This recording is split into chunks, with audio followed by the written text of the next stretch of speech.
갑작스럽게 국제 우편물 대만에서 배송된 독극물 테러가 발생했던 것 같습니다. 하고 있는 것 같습니다. 일단 가장 먼저는 경상북도 쪽에 경상도 쪽에서 근데 제주도, 대전, 울산 죄송합니다. 울산에서 이제 이렇게 생각하실 거예요. 이런 독극물 테러가 일괄적으로 한 사람이나 한 조직에 의해서 그 안에 독극물을 넣어서 이렇게 한꺼번에 보낸다고 생각을 하실 거예요. 그런데 그런 경우도 있습니다만 그건 비용이 많이 드는 거고, 독극물 테러라고 하는 것은 한 번만 성공을 하게 되면은 다음에 그거보다 조금 늦게 하루나 몇 시간 뒤에 배달되거나 하는 것도 더 큰 공포를 야기합니다. 그러니까 말하자면은 우리가 이제 보스턴 마라톤에서 이 압력밥솥에 쇠구슬 넣어갖고 한 그런 급속 폭발물 같은 형태도 되게 간단합니다. 그리고 많은 양이 필요 없습니다. 그러니까 그 중에 한 번만 성공을 해갖고 문을 열어봤는데 약간 좀 어질해갖고 쓰러졌는데 실제로 그것이 어떤 독극물인지 아직 파악을 못하고 있습니다. 단순히 유황가스일 수도 있고, 아니면 이 소위 말하는 연탄가스 같은 거라든가, 아니면 되게 간단하거나 조잡한 것일 수도 있습니다.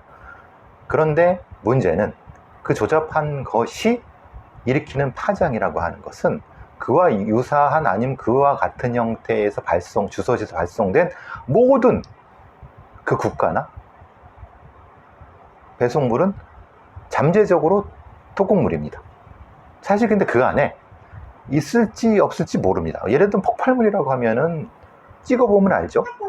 그런데 이거는 무슨 미생물 테러라든가 아니면은 화학 테러 같은 경우는 찍어봐도 나오질 않습니다. 그리고 물론 이제 그게 뭐 이제 안에 있는 어떤 질량을 재거나 아니면 뭐 스펙트로스코피를 하거나 아니면 뭐 이런 걸 찍어도, 소위 MRI 같은 거 이른바 이제 그 안에 비파괴 검사 같은 걸 해도 되지만은 그걸로도 잘 나타나지 않습니다. 그러니까 그 자체로 공포를 일으키는 형태의 소기의 목적은 달성한 겁니다. 아까 무슨 뭐 어느 방송에 나와서 그 가지도 않은 전문가라고 하는 이상한 인간이 나와서 무슨 연구원의 연구원이라고 하는데, 무슨 그 형사법 관련된 것도 전공한, 뭐 대충 그런 거 전공한 그런 인간이 무슨 이런 독극물 테러의 전문가라고 여기서 떠들고 다니는데 참 모르겠습니다. 말도 안 되는 소리로 오히려 그런 가짜 정보 아니면 그 불명확한 이 범죄에 대한 분석 정보가 오히려 더 사회를 혼란시킬 수 있습니다. 다시 말씀드리지만 이런 독극물 테러 같은 경우는 10개 보냈을 때 그 중에 한두 개만 안에 내용물이 있어도 나머지는 이미 있는 거로 가정되기 때문에 되게 값싼 테러죠. 대신 공포죠. 또 하나, 대만이라고 하는 것이 사실은 좀 굉장히 찜찜하다고 볼 수 있겠죠. 왜냐하면은 실제로 지금 윤석열 정권에서 대충 뭐 반중이라고 할까? 그리고 이제 뭐 자유가치 뭐 이렇게 하면서 이런 형태 대만 침공 시에 뭐 이런 얘기, 중국군이 대만 침공 시에 뭐 어떤 이런저런 얘기가 나오고 있죠. 그러니까 굉장히 그 다양한 방식으로 어떤 정치적인 반응이라든가 사회적 반응을 보기 위해서 일종의 간을 보는 형태의 되게 단순한 테러. 그렇지만은 그거는 매우 심각한, 더더군다나 지금 한국은 폭우로 인해서 사실은 시스템 자체의 붕괴에 대한 굉장히 심각한, 거기다 경찰 시스템, 안전 시스템 자체 엉망이고, 거기다가 뭐 이 대통령 관련된 가족 관련된 뭐 이게 뭐 대충 엉망이고 어디 순방 가서 뭘 하지 않나 오늘 보니까 대통령의 장모는 어디 뭐 무슨 위조 뭐 장거증명 위조해 갖고 지금 좀 전에 보니까 뭐 법정 구속까지 되고 뭐 개판이거든요. 이럴 때 좀 더 어느 부분이 취약한지를 찔러볼 수 있는 그런 일종의 그 감지, 리트머스 같은 거를 조금 밀어보는 거죠. 그럼 거기서 취약한 부분이 드러나고 거기에 따라서 이런 형태가 진짜 이런 되게 간단한 소포 테러, 우편물 테러의 가장 핵심적인 부분입니다. 이걸 왜 하느냐? 심리전과 연결이 돼 있고 취약한 구조를 파악하는 것일 수도 있고 매우 위중한 형태의 어떤 공격 초기 방식일 수 있다. 예를 들면 이런 거죠. 중국이라는 어떤 데에서 가령하면 중국에 대해서 한국 사회는 이제 잠정적인 적국이 됐어요. 물론 이전에도 뭐 그렇게 뭐 그런 건 아니지만 그래도 상당히 어떤 위험한 어떤 선을 넘으려고 하고 있어요. 그런 상태에서 잠정적인 적국의 이 대응 태세라든가 아니면 취약점을 파악하는 것은 기본적으로 적국이 하는 행동입니다. 사실 그게 가장 의심이 들고 대만에서 지금 뭐 최소한 지금 5곳에서 지금 발견이 되고 있어요. 이건 사실 뭐 개인이 하긴 힘든 거고, 다만 이럴 경우 그러면 대만 수사당국과 공조를 해야 되지 않겠습니까? 그럼 대만 수사가 공조했을 때 여러 가지 나타나는 뭐 문제라든가 아니면 또 뭐 어떤 시스템적인 점 이런 것들이 노출이 될 수 있죠. 그러면 제가 이제 이 시점에서 국정원은 뭐 했느냐? 예? 국정원이 실제로 이런 대외 첩보라든가 이런 거를 방어해야 되는데 이 인간들은 놀고 있었냐? 놀고 있었을 수도 있죠. 왜냐하면 지금 이 정부에서 국정원을 완전히 헤집어 놓고 완전히 자기네 사람으로 막 바꾸려고 했을 때 소위 이 바깥에 나가 있는 이게 첩보원들, 소위 이런 거를 해야 되는 대외 방첩을 해야 되는 아니면 대외 이런 거에 정보를 얻어야 되는 사람들이 지금 무력화됐을 수 있다. 그러니까 미리 알 수 있었던 것도 몰랐다. 그럼 이게 심각한 거고, 이런 굉장히 복잡한 대외 첩보라든가 이런 대외 방어에 대한 분석이 지금 진행돼야 되고, 이걸 국정원이나 국방부의 대외 첩보본부라든가 이런 데서 해야 되는 거 아닙니까? 얘네들은 뭐 하고 있죠? 당연히 문책해야 되는 거 아닙니까? 대만에서 국제우편물이 왔는데 거기에 독극물이 들어있을 가능성이 높아. 이게 작은 사건입니까? 도대체 어디서 뭘 해야 될지도 모르는 국정원 이놈들, 국방부 이놈들, 첩보부서 이놈들, 방첩부서 이놈들, 참 한심한 게 짝이 없습니다. 경찰 애들은 직호가 석자니까 이 나라 꼴이 이 엉망되고 있는 걸 이거 누가 감당을 해야 되나? 이 꼬라지. 이것도 이 꼬라지는 않는데 좋다고 또 어디 뭐 외국 나간다고 하는 사람이 있나 보면은 참 이걸 어떻게 해야 되나 참 갑갑합니다, 사실. 자,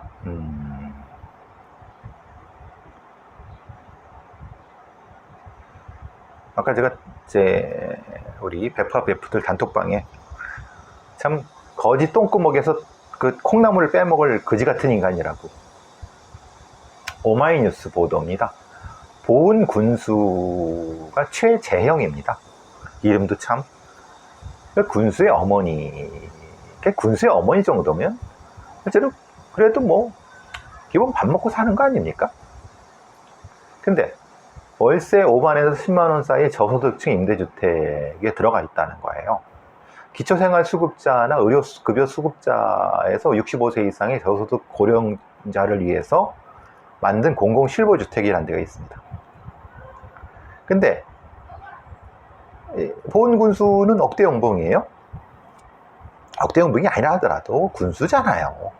군수의 모친이 기초생활수급자나 의료급여 수급자들이 들어가기 위해서 줄을 서 있는 공공실보주택에 무슨 낯짝으로 들어가고 그거를 또 대놓고 예? 이런 참 거지 같은 인간 아닙니까? 거지 똥구멍에서 그 콩나물을 빼먹을 이런 인간이라고 제가 했는데, 관보에 따르면 최재형 국내임 소속 보훈 군수입니다. 거기에 나온 내용입니다. 그의 모친은 보훈읍 소재 보훈 공공실버주택, 여기 전세권 1,100만 원을 보유했어요. 그러니까 전세 1,100만 원에 월 5에 10만 원, 10만 원 안쪽에 되는, 이게 진짜 기초수급자만 들어가서 여생을 하시라고 하는 건데 이걸 들어갔어요. 이거는 정부 재정이랑 민간 기금이 공동으로 지은 노인 주거 공간 및 사회복지시설이 복합된 건물입니다. 입주 자격 1순위는 기초생활수급자들이에요. 월세가 48,000원에서 98,000원 같이 50년까지 거주할 수 있어요. 이건 취약계층이 살려고 하는 거예요. 이런데 그 억대 연봉을 받는 보훈군수라고 하는 인간이 지 어머니를 여기다가 밀어넣었다고 하면은 이건 진짜 그지 같은 인간입니다. 이건 진짜. 예? 사실 물론 그때는, 사실 생각해 보시면 그때는 군수가 되기 전에는, 예? 군수가 되기 전에는 뭐 들어갈 수 있다 그래 쳐. 근데 그것도 말이 안 되는 게, 기초생활수급자 아니 선거하는데 돈이 좀 듭니까? 그래서 까놓고 얘기해서 그때 그래 들어갔어. 그러면 군수가 된 다음에는 자발적으로 나와서 이렇게 해야 되는 게 상식 아닙니까? 이런 거지 같은 인간들이 군수 임대하고 재산 신고만 6억 원대예요. 사실 이것은 공시지가로 하니까 실제로는 이거의 2배가 넘겠죠. 뭐 2배만 되겠습니까? 그 이상이 되겠죠. 예?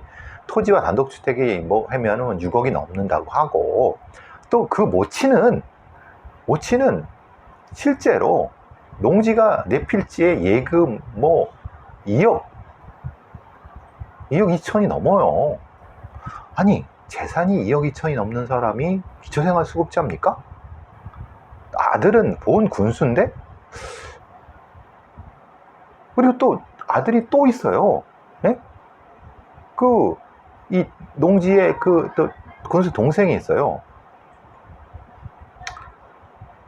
도대체 이 인간은 뭐 하는 인간입니까? 이 최재형이라고 하는 보훈 군수는. 참, 다시 말씀드리면 그 거짓 똥구멍에서 콩나물 빼먹을 인간이라고 하는 게 참, 참, 어찌 저런, 진짜 말세입니다, 말세. 말세입니다, 말세. 이런 말세가 있을 수 있습니까, 지금 이게? 에이. 김어준, 제가 어제 그저께 오늘인가? 헷갈렸네. 어제 오늘. 이게 조심해야 된다. 이 가짜뉴스. 확인되지 않은 것. 그러니까 서희 초등학교에 국민의힘 삼선 의원 그런 얘기를 했을 때, 이건 진짜 그 팩트 체크를 하고 그냥 픽션 아니면 가공 아니면 아니면 말고, 결국은 아니에요. 거기다가 또 민주당의 어느 또 의원 또 아니에요. 그러니까 실제로 이 국민의힘의 삼선 의원, 실제로 그걸 유포했던 사람은 황교안 의원이죠. 한테 가서 사과하고 용서해달라고 했는데 황교안 의원은 절대 용서 못한다. 제가 황교안 의원을 좋아하고 싫어하고 떠나서 황교안 의원은 용서하면 안 됩니다. 이 거짓을, 특히 이런 비극적인 초등학교 교사의 비극적인 죽음을 이용해서 가짜뉴스를 막 유포하고 이런 자들은 진보 보수를 막론하고 엄중하게 처벌을 해야 됩니다. 그건 황교안 의원이 엄중하게 법적 처벌을 하시기 바랍니다. 마찬가지로 서영교 의원도 엄정하게 법적 처벌을 그 문제 제기하는 사람은 처벌을 하시기 바랍니다. 그리고 또 하나, 김어준 씨는 정중하게 사과를 해야 된다고 저는 봅니다. 이거는 말하자면 진보 보수 무슨 진영의 논리가 아니라 이건 인간에 대한 기본적인 예의, 죽은 사람에 대한, 왜? 아직 그 사람에 대해서 명확히 밝혀진 게 없습니다. 예를 들면 경찰이 발표한 것도 없고, 있다고 하면은 그걸 가지고, 만약에 확실한 증거가 있다고 하면 그 증거를 가지고 보도를 하면 돼요. 네? 이런 보니까 생활기록부 보니까 있더라. 아니면 이 사람의 자녀나 손녀나 손자가 여기 다닌다는 걸 봤다고 하는 증언이, 녹취록이 있더라. 뭐가 있더라. 그럼 그렇게 당당하게 제시를 하거나, 아니면 말고, 국민의힘 삼선 의원이 연관됐다, 관련돼 있다라고 하는데, 나올 겁니다라고 이게 하는 짓입니까? 이게 무슨, 아니면 말고고, 이게 음모론보다 더 나쁘고, 이거는 진짜, 해서는 절대 안 되는 겁니다. 그러니까, 문제 제기하려고 하면 근거를 가지고 문제 제기하면 됩니다. 근데, 물론, 근거는 언론에서 하면 되지라고 하는데, 그럼 말도 안 되는 소리죠. 왜냐? 그래도 최소한의 자기가 확인한 정도는 해야죠. 아니면 확인했다고 그러지 않으면 얘기하지 말든가. 결국은 난장판이 되는 거 아닙니까? 이게 지금 실제로는 초등학교 교육 현장의 현실이라든가, 이 초등학교 교사가 스트레스를 받고, 이게 학부모 갑질이든, 아니면 이제 보다 더 근본적인 문제든, 여러 가지 우리가 제기할 게 얼마나 많습니까? 그리고 교육부의 책임 방기, 혜택, 이런 것들부터 시작해서 여태까지 교육 기득권자들이 엉망으로 해왔던 것에 대한 이런 많이 할 수 있는 얘기가 있는데, 그건 쏙 빠지고 어느 정당에 누구, 그거만 얘기 나오는, 본질은 빠지고 겉만 두들겨 갖고 조회수 올리고 돈 벌고, 아니면 바로 탱. 과거에는 그랬다고 쳐도 이제는 그러면 안 됩니다. 이건 아닙니다. 어쨌든 황교안 의원은, 그리고 서영교 의원은 가짜뉴스 유포자들을 엄중하게 법적 책임을 물으시기 바랍니다. 절대 용서하면 안 됩니다. 이거는 지금 관련해 갖고 교사들이, 다수의 초등학교 교사들이 돌아가신 분 추모의 물결이 이어지고 있어요.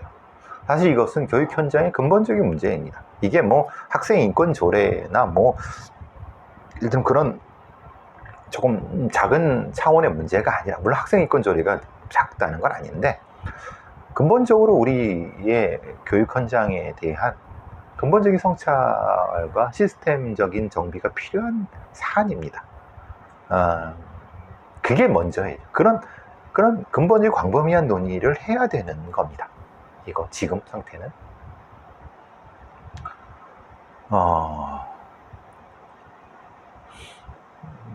글쎄요. 어쨌든 좀 안타깝습니다. 오늘 본격적으로 해볼 얘기는 사실 인하대 성폭행 추락사, 그러니까 가해자가 2심에서도 20년의 그 선고를 받았는데, 이게 사실 저는 상당히 불만입니다. 준강간치사가 적용됐는데, 실제로 이것은 저는 경찰과 검찰의 수사 미진 혹은 엉뚱한 데를 짚었다고 생각을 하는데요.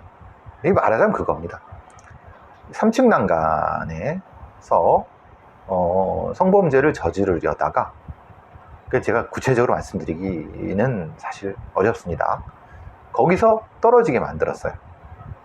그러면은 이것이 어떻게 범죄적으로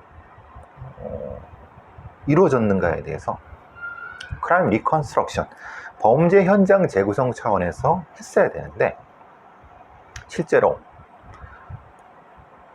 범인은 성폭행 시도 과정에서 사망에 이렇게 하다가 어쩌다가 떨어진 거지. 그리고 이렇게 하다가 예를 들면 이겁니다. 다리를 들고 그래서 떨어진 거지 죽이려고 떨어진 건 둘이 떨어뜨린 건 아니다 라고. 이 개소리입니다. 입을 쭉 찢어야 됩니다. 이 범인, 이 새끼는.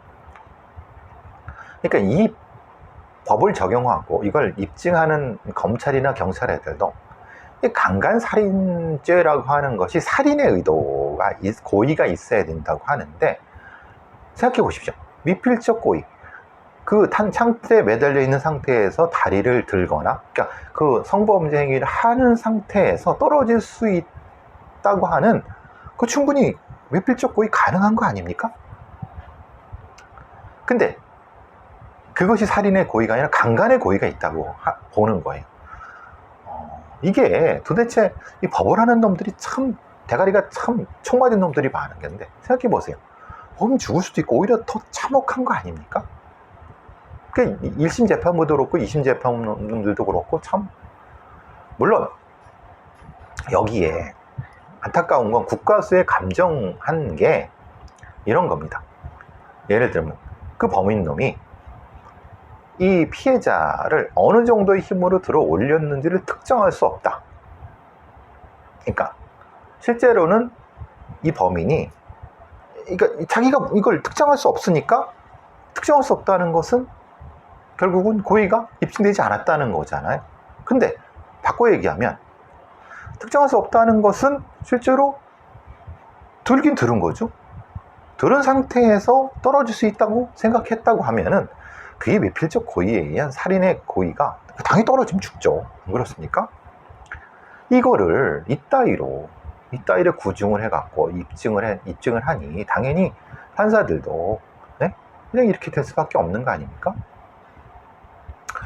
그러니까 정말 참 한심하다는 생각이 듭니다. 그리고 실제로 핵심은 그것도 있지만은 이 범인놈이 떨어진 피해자를 이 주변에서 그 시신을 보고 그냥 지나쳤어요. 그러면 지금 내가 구해야 되는데 구하지 않은, 자기가 떨어뜨렸으니까 구하지 않고 가서 죽게 만들었어요. 그건 왜 구중하지 않았습니까? 그러니까 결국은 두 가지 부분 현장에서 실패를 했죠. 창틀 현장, 바닥 현장. 정확히 이 수사를 경찰이 어떻게 했는지를 객관적으로 공개해 주십시오.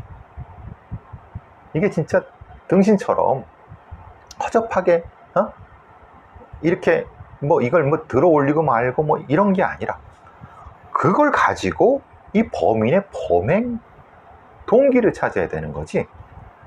살인과 강간 그 중에 하나 선택해야 돼.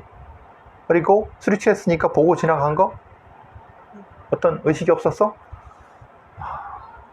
이게 법이라는 거를 범죄의 차원에서 봐야 되는데 되게 형이하게 보는, 이 꼬락서니를 해결하지 않으면 이렇게 억울한,